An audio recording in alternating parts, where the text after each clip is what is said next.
iyyakum ayyukum salam. Asyhadu an la ilaha illallah wa asyhadu anna Muhammadan abduhu wa rasuluh la nabiyya ba'da. Allahumma shalli wa sallim ala sayyidina Muhammad wa ala alihi wa sahbihi ajma'in. Amma ba'du. Wassalamualaikum warahmatullahi wabarakatuh. Para bapak-bapak sekalian, anggota majelis juga para pelaku, bersyukur pada Allah Subhanahu wa Ta'ala pada sore hari ini atas izin Allah kita bisa bersilaturahmi di tempat ini dalam rangka latihan dan tema kali ini juga bagian dari latihan. Saya memang sudah mengingatkan untuk bisa ambil di hari Sabtu ini, tapi begitu mau WA sudah kedua pagi WA, jadi nyambung aja Pak. Saya pikir hari Sabtu udah lama saya nggak ketemuan, bahkan istri saya bilang ini kapan silaturahmi lagi ke tempat-tempat rahma, nyambung aja semua ya. Jadi nanti selain di sini kita juga mengadakan lagi untuk silaturahmi ke cabang lain.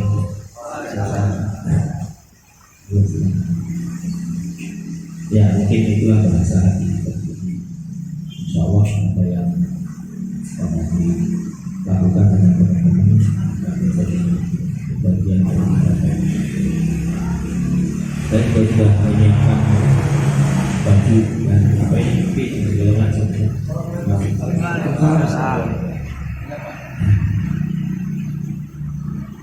Tadi di kota hujan besar. Yang pagi ada acara jam 8. Selesai dari jam 1.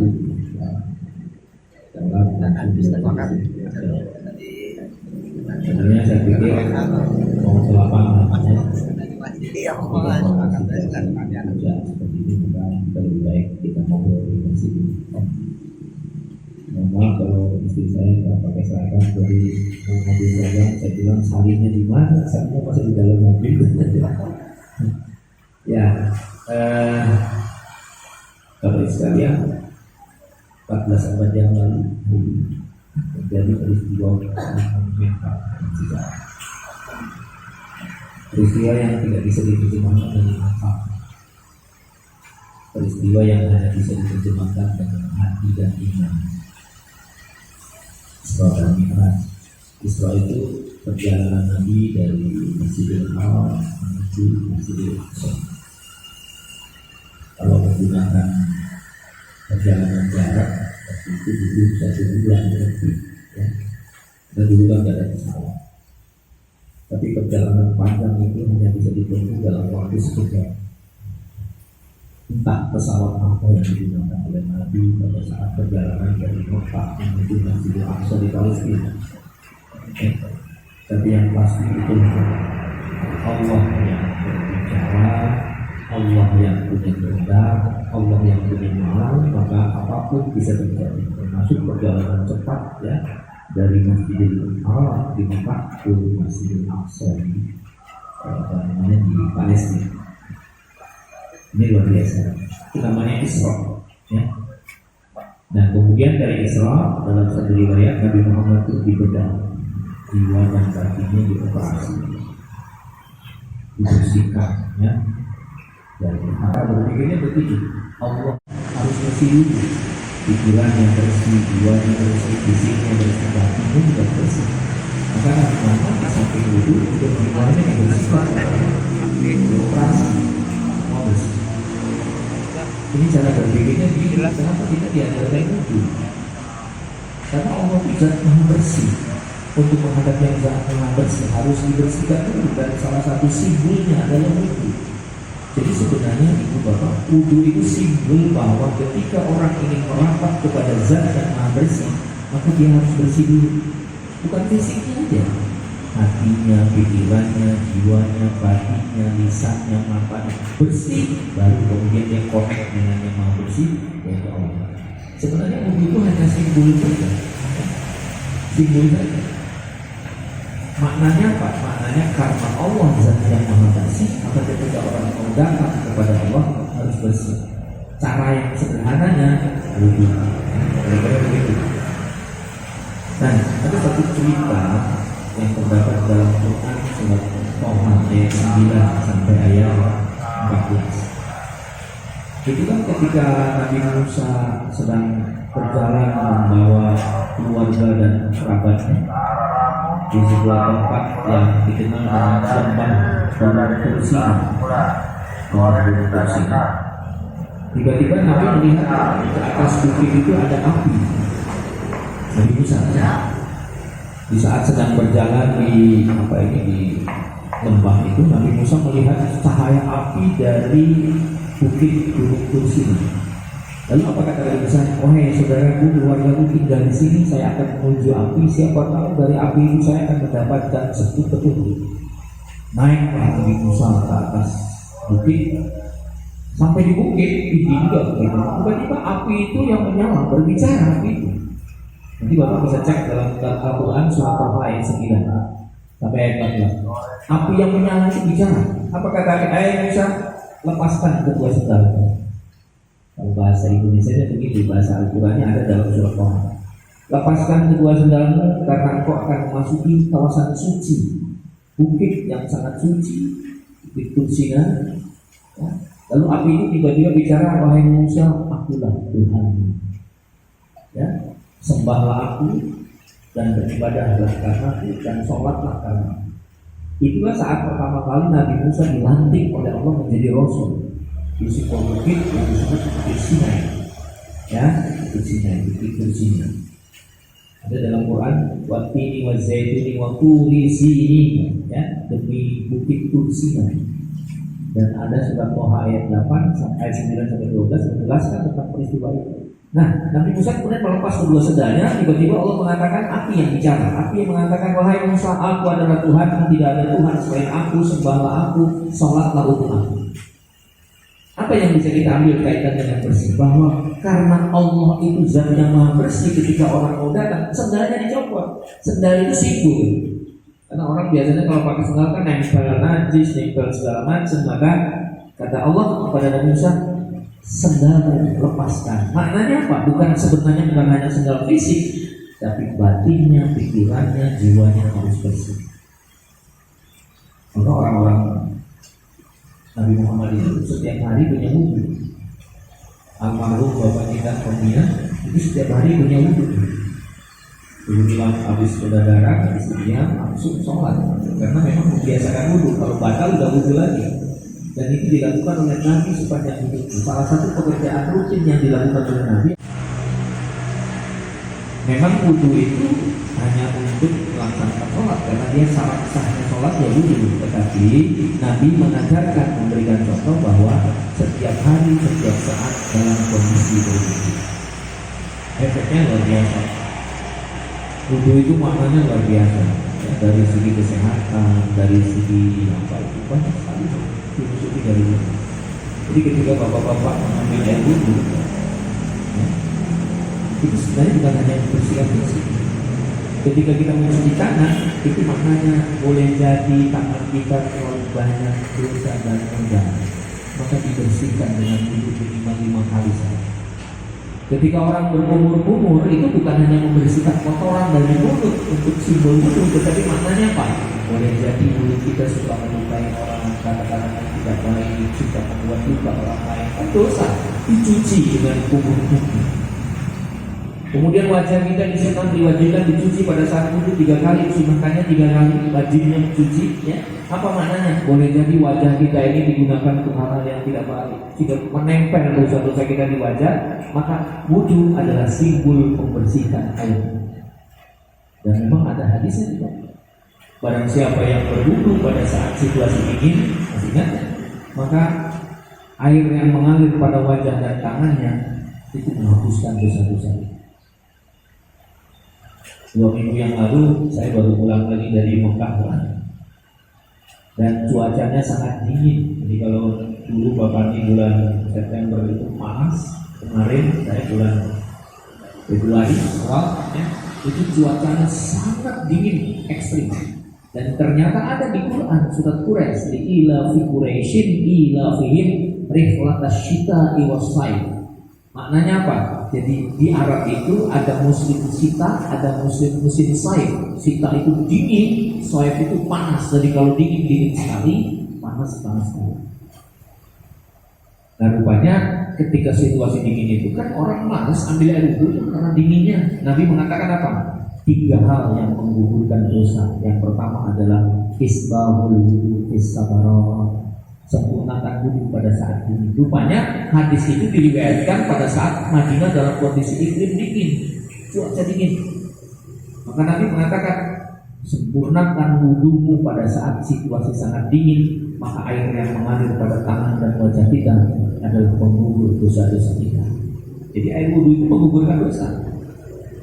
Tapi bagi yang punya dosa, kalau Bapak Ibu kan kelihatan wajahnya nggak ada dosanya. Ada dosanya nggak Pak? Ada. Nabi aja nggak punya dosa, istighfarnya 100 kali per hari. Bapak Ibu istighfarnya berapa kali? Istighfar itu kan dia minta ampun.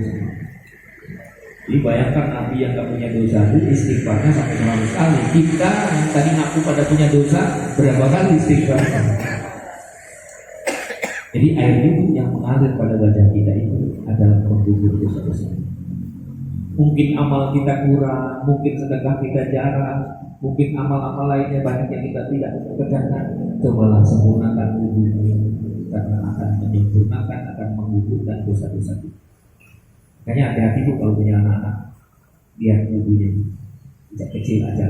Bagaimana dia cara mencuci tangan, bagaimana dia membasuh wajahnya. Karena namanya anak-anak itu yang kecepat lalu nulis aja gitu ya. Nah, itu dilatih sejak kecil, tanyakan wudhunya seperti apa. Kalau Bapak Ibu kan jelas wudhunya sudah sempurna. Sekarang belum sempurna wudhunya, ngapain aja pirang-pirang tahun kan gitu. Ini penting, ini filosofi wudhu. Nah, kembali ke Isra Mi'raj. Ini 14 abad yang lalu. Ini peristiwa besar. Pada saat Nabi Muhammad dalam kemalangan, dalam kepahitan hidup, ditinggalkan oleh pamannya, ditinggalkan oleh istrinya, ditinggalkan oleh kakeknya, para sahabat banyak yang ditindas, disiksa di mana-mana, suasana sedih, maka disebut pada saat itu namanya Amul Huzni.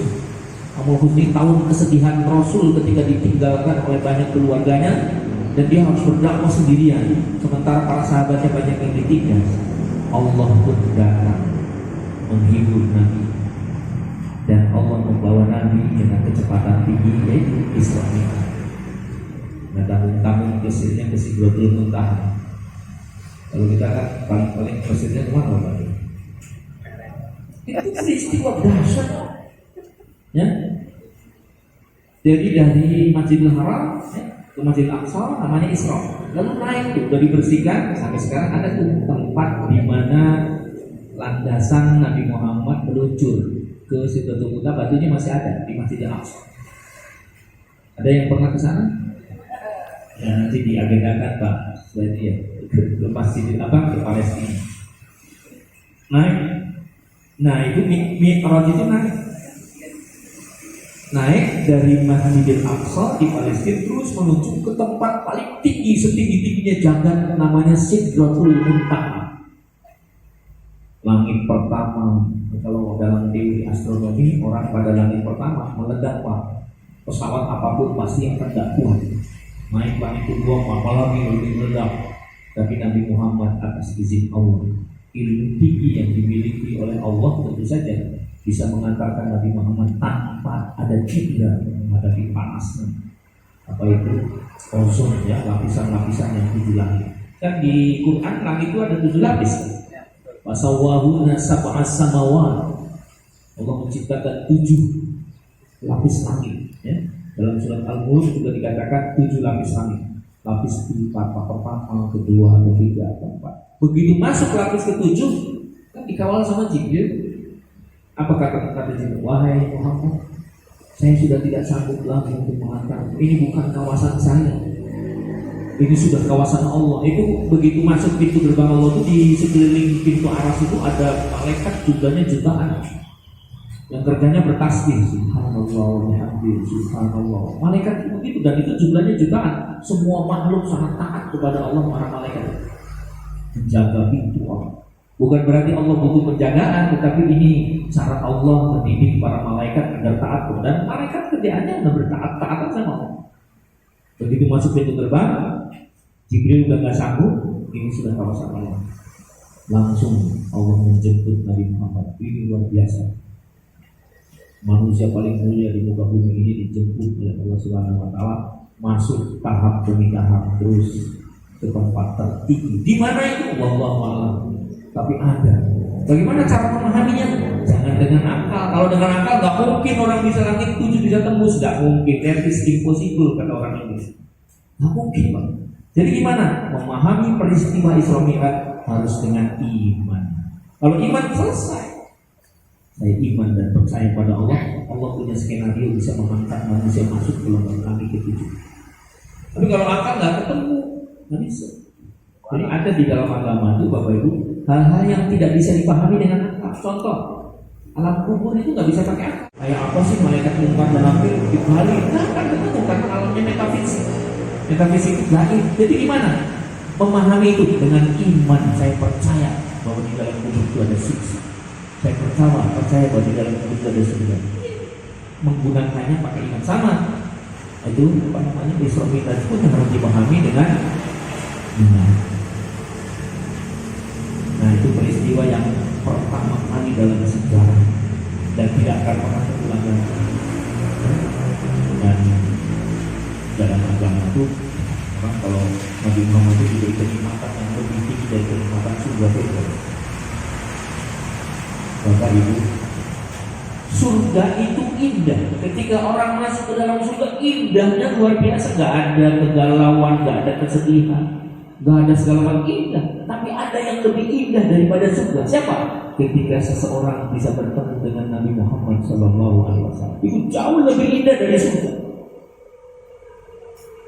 Di dalam satu kitab ya, diceritakan surga itu indah, tetapi bertemu dengan Nabi Muhammad SAW jauh lebih indah dari surga. Lalu apalagi yang tingkat ini? Semua surga indah, tapi bertemu dengan Allah Subhanahu wa taala itu jauh lebih indah. Bagaimana membayangkannya? Jangan pakai akal, tapi pakai iman.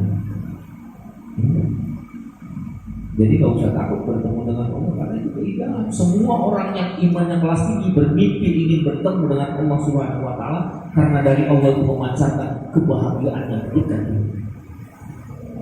Ya jangan dengan Nabi Muhammad saja, banyak sekali ingin bertemu dengan Nabi Muhammad.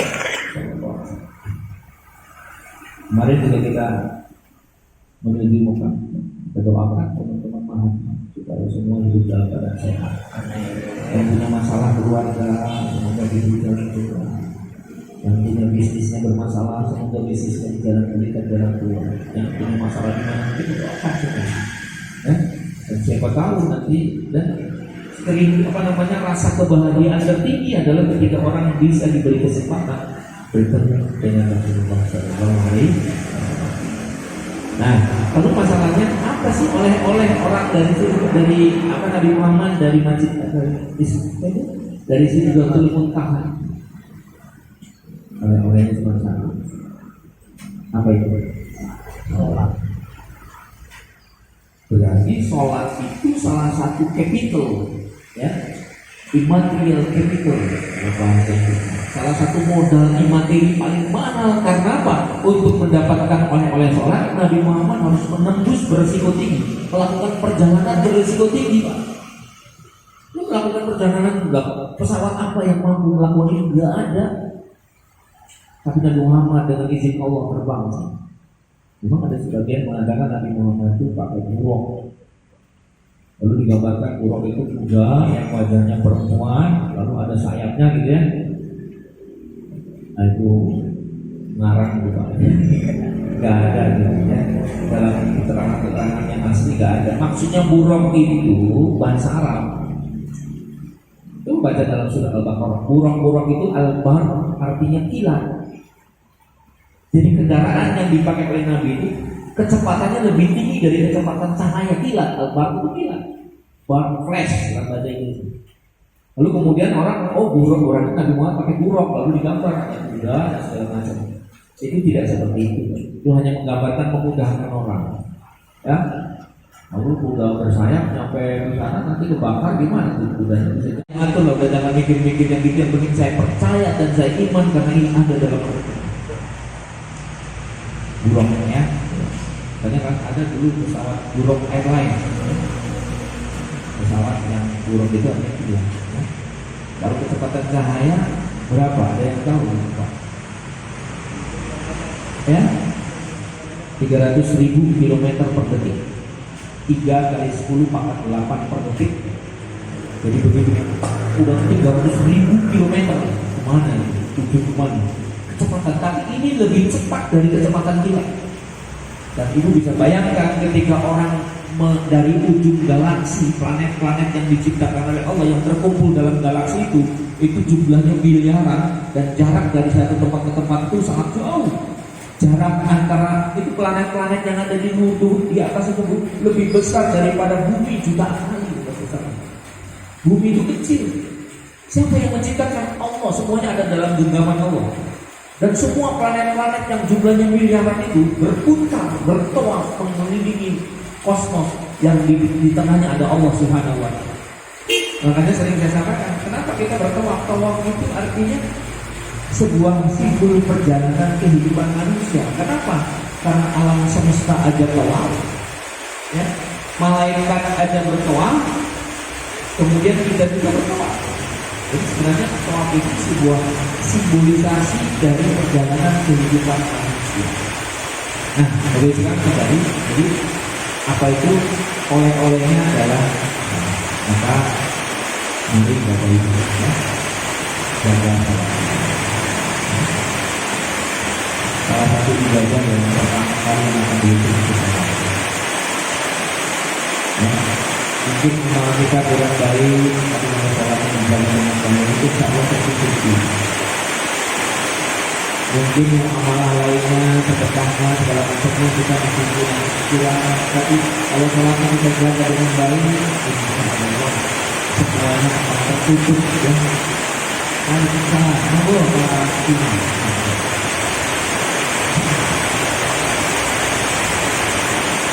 Suara sebenarnya. Tetapi saya mempelajari banyak buku dan mempelajari tentang filosofi sholat. Sholat itu mendamaikan hati yang bahagia. Sholat itu menjadi obat situasi batin yang berat. Sholat itu menafikan rasa sakit. Sholat itu mengobati depresi. Sholat itu mengantarkan orang lebih tenang. Sholat itu mengantarkan orang lebih bahagia. Sholat itu sebenarnya sholat itu adalah salah satu cara pembentukan karakter terbaik. Karena Bapak Ibu saya ingin mengingatkan kita semua, mari kita jaga sholat kita ya, keluarga kita, anak-anak kita. Gak apa-apa karena anak kita dibilang cerewet, gak apa-apa. Nanti kalau mereka sudah berkeluarga, juga saya ingatkan ketika anak-anak saya masih kuliah, SMS dulu, pokoknya belum SMS. Kalau telepon, apa yang saya ingatkan? Sudah sholat belum? Jadi kita membiasakan diri mengingatkan anak-anak kita yang jauh di sana. Karena begitu kita meninggal, anak kita berani meninggalkan sholat, kita belum berdiri, jadi masalah buat kita. Jadi masalah. Istri kita adalah tanggung jawab suami kita. Kalau istri kita susah mengerjakan sholat, maka yang berdosa besar juga suami kita. Kira-kira begitu lah. Begitu juga anak-anak kita, kalau dia tidak mau melakukan sholat, dosa-dosa melakukan itu. Jadi anak itu tidak hanya dididik untuk kita tidak hanya kewajiban memberikan makan, memberikan pakaian, memberikan segala macam jajan tidak, tetapi mendidik mereka supaya punya kesadaran untuk melakukan. Nah, itu oleh-oleh dari Islam dari bisa kira penting ya. Salah satu cara untuk bisa membentuk karakter kita menjadi lebih baik adalah dengan sholat ini. Jadi kalau orang sudah dihisab di dalam tubuh itu, pertama kali yang dihitung kan sholatnya nih, dicek sholatnya ternyata benar begitu. Udah nggak usah dicek lagi, udah nggak usah hisab, nggak usah mizan, nggak usah apa, udah langsung bypass dalam sholat, langsung menuju juga. Kita mari bapak ibu, kekayaan termahal yang harus kita miliki adalah jangan ditinggalkan. Kalaupun sekarang bapak ibu sudah mengerjakan sholat, tinggal bagaimana memperbaiki ya. Berbagi. Nah itu kira-kira apa namanya singkat ya, kalau jadi makna Isra dan singkat Nabi Muhammad dalam doa yang terjadi pada setiap tahun. Lagi bahasa yang harus kita gunakan untuk memahami Isra bukan pakai akal, bukan pakai logika, tapi pakai iman. Kita bersyukur ya, alhamdulillah kita berkata makan wala tasbiha ada dari Allah kita wala tasbiha. Kemudian kata Nabi, kalau ada ujian katakan begitu. Jangan jadikan hujan ini sebagai rahmat dan jangan jadikan hujan ini sebagai ya. Saya tuh bermimpi ingin ada tanggung jawab.